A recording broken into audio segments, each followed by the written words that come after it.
357 बिल्डिंगें गिरवाई हैं और आगाज अपने हल्के से करवाया है, ताकि कोई ये भी ना कहे कि इसके हल्के में बन रहे हैं, कोई पूछता नहीं है। अपने हल्के से आगाज करवाया है। पूरे शहर के अंदर जहां जहां इत्तला आती है, जहां रिपोर्ट आती है, जहां वीडियो आती है, जहां तस्वीर आती है, टीवी से पता चले, सोशल मीडिया से पता चले, कोई और दोस्त भेज दे। जी डीजी रचित सोलंकी का बड़ा कारनामा, दूध की रखवाली बिल्ली को दे दी है। कल का बत्ताखोर आज बस्ती का राजा बन गया है। क्रिप्ट डिप्टी डायरेक्टर अवैध हुसैन ने करप्शन के सबका रिकॉर्ड तोड़ डाले। दिनों में करोड़ों रुपए की करप्शन की आवाजें सुनाई देने लगी।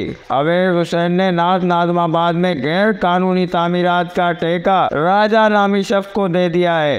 वजीर बल्दिया सईद गनी के दावे पेंसिल से लिखी तहरीर की तरह साबित हुए।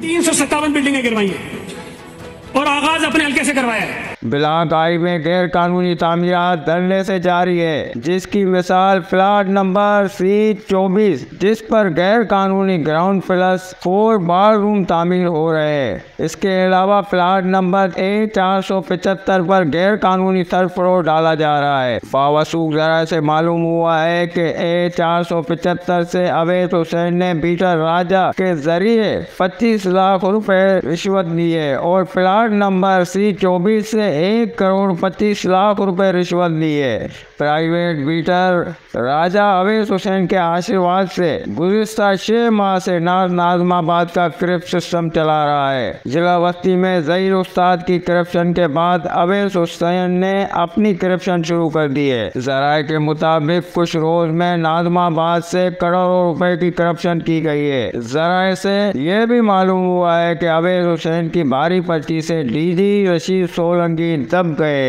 जिला बस्ती की आवाम ने एंटी करप्शन वजीर बल्दिया से पुरजोर अपील की है कि अवैध हुसैन जैसे क्रिप्ट अफसर को फौरी बरतरफ करके मज़कूरा प्लाटों को फौरी